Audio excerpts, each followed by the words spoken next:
Blake Lively and Ryan Reynolds are clearly changing course.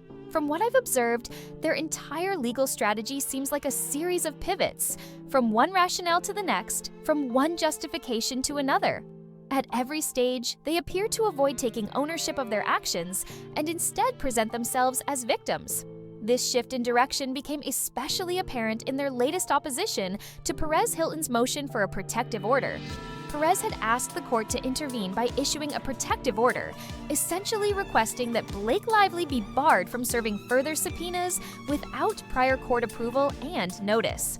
He argued that she had already issued a number of subpoenas that were excessively broad and intended to intimidate or harass. Unlike others who filed similar motions, the judge actually acknowledged Perez's request and added it to the docket, giving Blake a deadline to respond yesterday. Perez went over his filing in detail already, so I won't read it all here. Just for clarity, Perez completely denies every accusation Blake and her team made about him in their response.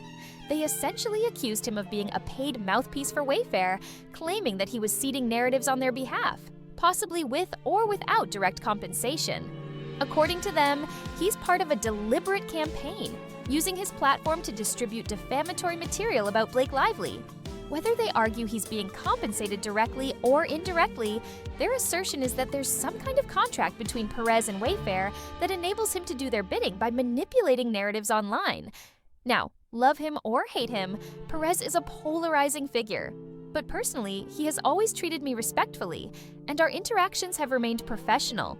He's his own brand. Quirky, often funny, and honestly a throwback to a certain era of journalism. Think old-school newspaper writers or broadcast journalists who coined nicknames and catchy headlines. That's his style. His videos mix factual summaries, his personal commentary, and entertainment value, something we all strive for because audiences don't just want information, they want to be engaged. But Blake's current angle is no longer focused on whether there was a smear campaign. Now, the narrative is that she's being unfairly denied access to discovery materials because either documents were withheld under privilege, deleted, or misplaced. There's no willingness to consider that perhaps the evidence just doesn't exist. Instead, she claims that she's being deprived of the proof she needs to back up her accusations. When I read that, I almost laughed out loud. Though, at this point, I'm hardly surprised. Here's where it gets messier. Because Wayfair is withholding certain documents on the grounds of privilege, Blake tracked down a single participant in a privileged group text thread. She's now going after that individual based in Texas in an attempt to sidestep the privilege barrier. Her argument is that this particular person isn't legally represented and therefore can't claim privilege. So even now, Blake is still chasing privileged material through loopholes. She was denied documents from Liner due to non-possession. Wayfair, on the other hand, refuses based on attorney-client privilege. So Blake targeted someone else in that same email chain, someone she claims wasn't represented, and insists that their copy of the exchange isn't protected, so she should be able to get it. Honestly, this is like trying to extract water from a rock by poking every crack, an elaborate attempt to work around established privilege protections. But that's a bigger story for another day.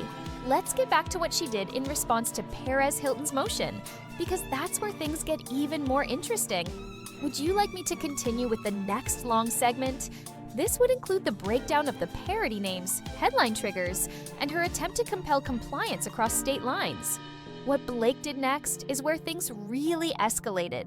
Instead of simply addressing Perez Hilton's motion for a protective order, she filed what amounts to a cross motion to compel, essentially trying to force Perez to comply with her subpoena, even though the subpoena was issued in Nevada and his motion to quash it was also filed there. So Blake is now circumventing Nevada's jurisdiction entirely and trying to enforce compliance in New York, even though legally that demand belongs in Nevada. It's a blatant jurisdictional workaround. And instead of directly responding to Perez's actual concerns about being harassed through improper subpoenas, she focuses almost entirely on her motion to compel. What stood out to me, though, was something tucked away on page 15 of her filing. It references a screenshot from my Instagram that Perez had included in his motion. The filing reads, "Mr. Hilton's argument that the subpoena imposes an undue burden is insufficient to show that it is improper." The only evidence Mr. Hilton identifies, an unverified screenshot of another non-party's social media post claiming to have spent more than $5,000 on legal fees, is neither competent nor probative evidence of impropriety by Ms. Lively. They argue that because the screenshot is unverified, it doesn't qualify as legitimate evidence and thus doesn't prove she acted improperly. They claim there's nothing in the record showing that she issued subpoenas irresponsibly, so the court shouldn't require her to seek prior approval before issuing third-party subpoenas. But that's not true at all. Let's not forget the Van Zandt sham. She's withdrawn several subpoenas recently, and the only reason she's doing that is because if the court quashes them outright, those sent to phone companies were deemed overly broad and an invasion of privacy. Another subpoena to Liner was quashed this week. She also had one rejected that targeted Brian Friedman's office. In our case, she probably would have had hers thrown out as well had she not preemptively withdrawn them. So, it's flat out false to claim there's no evidence of improper subpoena use. And let's talk about the part where she tries to undermine the post I made, the one Perez included. Well, that legal bill was very real. I can't share all of it publicly due to attorney-client privilege, but I can confirm I received an invoice totaling $5,580, specifically labeled Blake Lively Subpoena. That's what it cost me in just 2 weeks dealing with her and her lawyers. And this wasn't some general invoice. It reflected real, ongoing interactions with Blake's legal team. Initially, they insisted I was part of the so-called smear campaign, claiming I was paid by Mr. Baldoni, and they refused to withdraw the subpoena. Then, once documents were filed that clearly showed I wasn't involved, my lawyers countered firmly, "She hasn't been paid by anyone. She's independent." Suddenly, Blake's team agreed to withdraw the subpoena. But here's the key thing.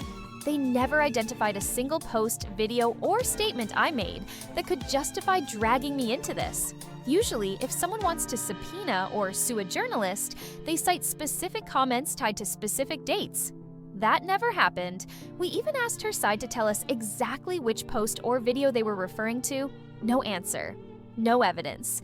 Then she finally agreed to quash it, but still insisted we confirm that we weren't using anonymous sources who might be acting on Wayfair's behalf. Like I'm out here getting calls from some deep-throat figure through a string-and-can phone setup in my attic. They behave like they're starring in a political thriller. But the truth is, that legal cost was not unverified. I don't put out information on social media that I can't support. And if I do get something wrong, I correct it. But that $5,580 was just one of the bills. Another, which I paid 2 weeks prior, was $3,300. So altogether, dealing with Blake Lively's legal maneuvers cost me nearly $10,000 in a matter of days. Now, let's move to the next problem. Blake isn't just trying to force Perez to comply, she's slandering him in the process. She's making the same maneuver she attempted with Brian Friedman, where she argued he wasn't acting as an attorney but as a PR agent. Now, she's claiming that Perez Hilton isn't a journalist, that he's merely an influencer.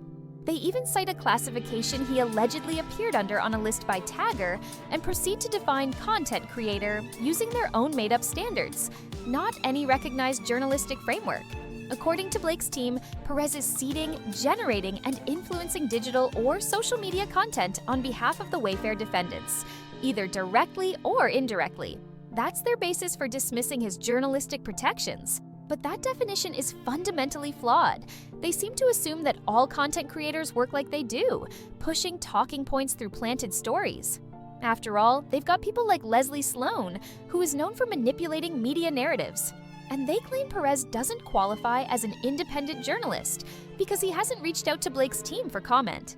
That argument is disingenuous. Blake has a massive PR operation around her, and most independent journalists don't have a clear path to reach someone like Leslie Sloan. But beyond that, when covering public court filings and lawsuits, journalists are not legally required to seek comment from all sides. If the material is drawn directly from court records, it is fair game for reporting. I mean, I can go into Pacer or Court Listener and pull up public records myself. I can summarize them, analyze them, and share them without needing to get approval from anyone involved. We're talking about public documents filed in federal court concerning a public figure. It's not private, it's not hidden. It's in the public domain, and legally, that's enough. Let me know when to continue with the next long segment, where we get into the Shield Law, Blake's contradictions, and the core issue of evidence deletion and blame shifting. So what Blake's legal team is essentially trying to do here is disqualify Perez Hilton from being protected under journalistic privilege, specifically the New York Shield Law, by labeling him an influencer instead of a journalist. They're basing that claim on their own definition of a content creator, one that seems entirely self-serving and not aligned with any legal or industry standards. According to them, he's not an independent reporter because he doesn't contact both sides for comment. But here's the flaw in their logic. When you're dealing with public records, especially in court cases involving public figures, journalists are not required to get statements from either party. It may be more balanced to do so, but it's not legally necessary. Perez, like me, can pull the docket, analyze the filing, and summarize what's in it for public consumption. That is journalism. That is protected activity. They argue that by not reaching out to Blake or her team, Perez is acting unethically or unprofessionally. But again, most celebrities won't comment on lawsuits anyway. Plus, the court records themselves are already public documents, which means anyone, not just journalists, has the right to view, interpret, and discuss them. The only restriction is on sealed documents, which aren't available to the public. As long as we're talking about unsealed records, reporting on them is not only legal, it's considered to be in the public interest. Now here's where it gets really hypocritical. Blake herself took one of those court documents and handed it over to the New York Times, helping them produce a front-page article. So how can she complain that Wayfair or Perez is doing the exact same thing? She's trying to control the narrative by choosing which journalists she feeds information to, then turning around and accusing others of narrative manipulation. And let's talk about one of the central contradictions here. The Times relied almost entirely on Blake's version of events in their article, barely including anything from the other side. Yet when Wayfair provides statements to other outlets, Blake's team accuses them of media manipulation. It's a textbook example of projection. Every accusation is a confession. Perez addressed this too when reading his own motion. He flat out denied working with or for Wayfair, denied shaping narratives for them, and denied being paid to publish anything. He stated clearly that he is not in the business of pushing narratives for profit, which ironically is exactly what Blake's team has been doing with their media strategy. This entire legal push from Blake's side looks like an attempt to get around journalist protections and the Shield Law by reframing Perez as just a content creator or influencer. But their argument falls apart when held up to actual journalistic standards. You don't lose your First Amendment rights because you're on YouTube or because you don't send comment requests to celebrities. Journalism is defined by practice, not platform. Now here's where I think the next pivot is coming. Because Blake has been unable to actually produce evidence of a smear campaign, I predict that her new approach will be to claim that the evidence existed, but was either deleted, destroyed, or lost. She's already starting to lay the foundation for that argument. Here's a direct quote from her filing.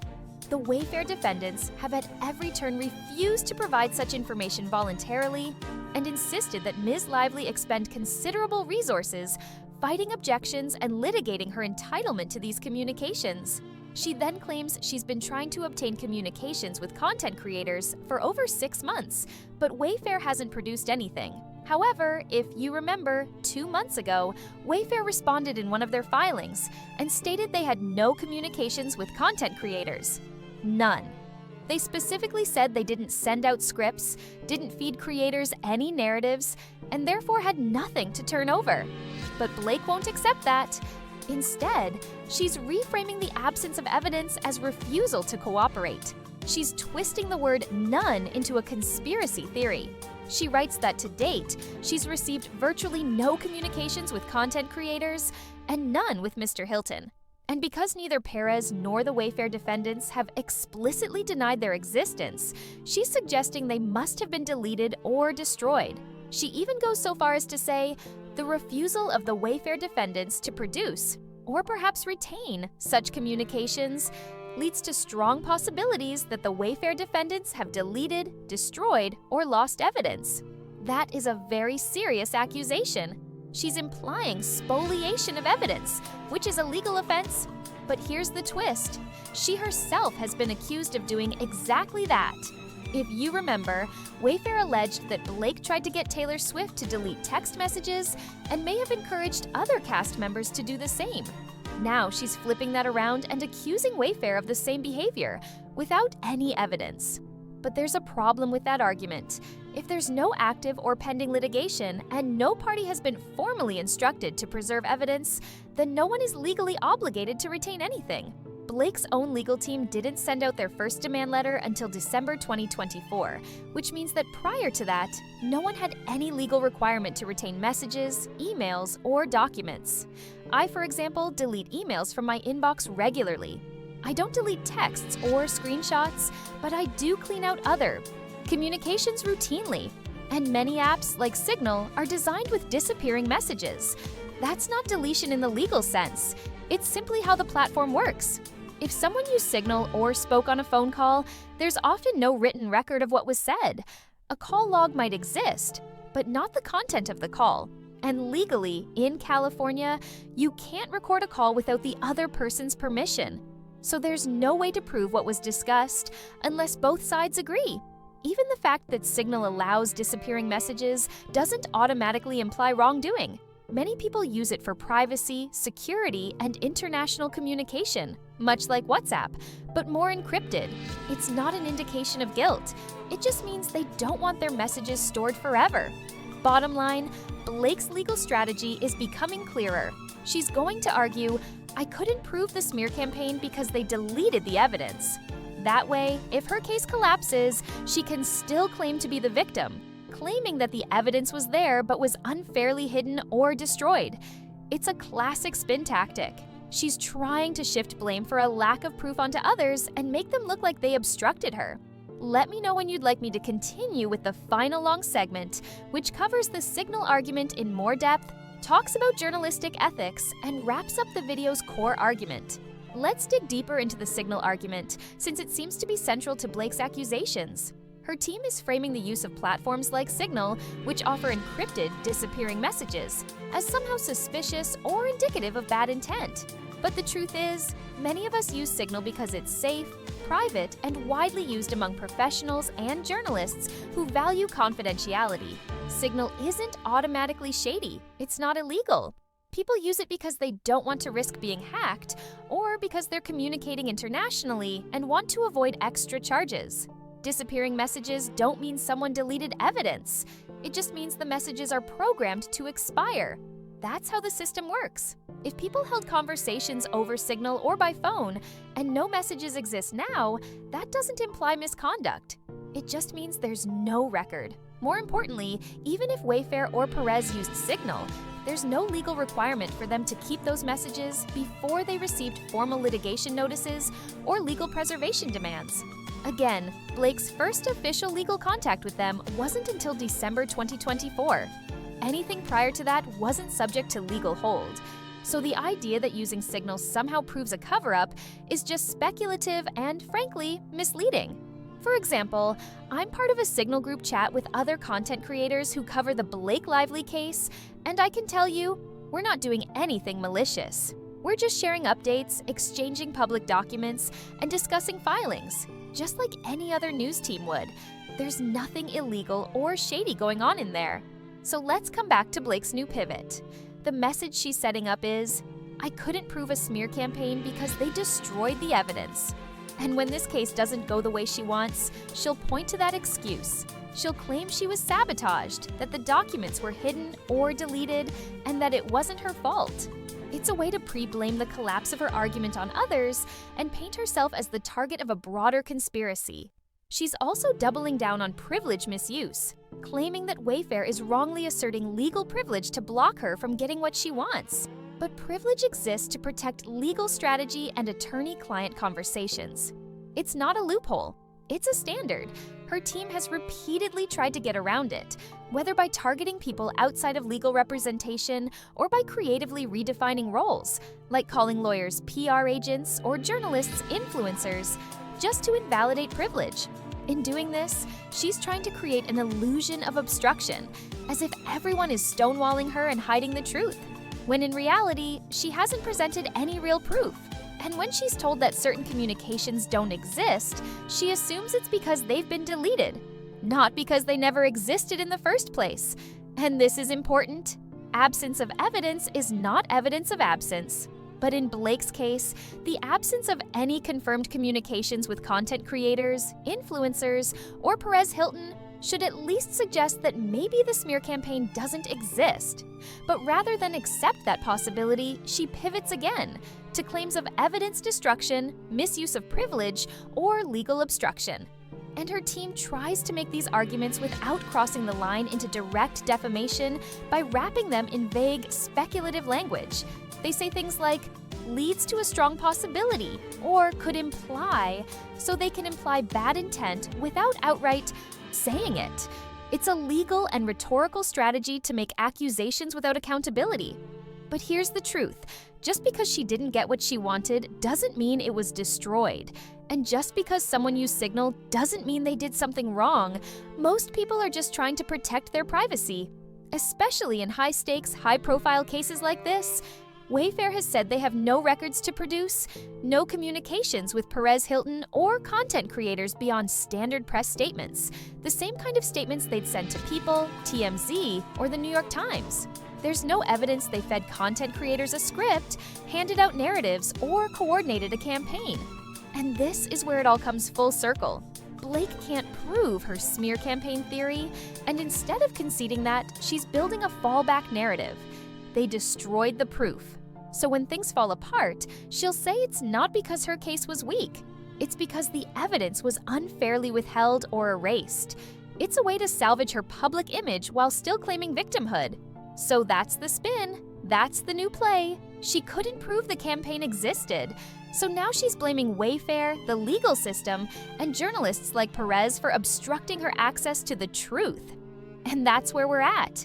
I'm curious to see how Wayfair responds to her motion for sanctions.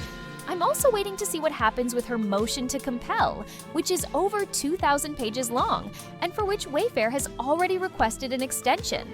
And don't forget the dramatic meltdown about her deposition. Clearly, something happened with Brian Friedman that triggered this whole reaction. It's all building towards something. We'll see what happens next. Don't miss the next headline. Like, subscribe, and turn on that notification bell.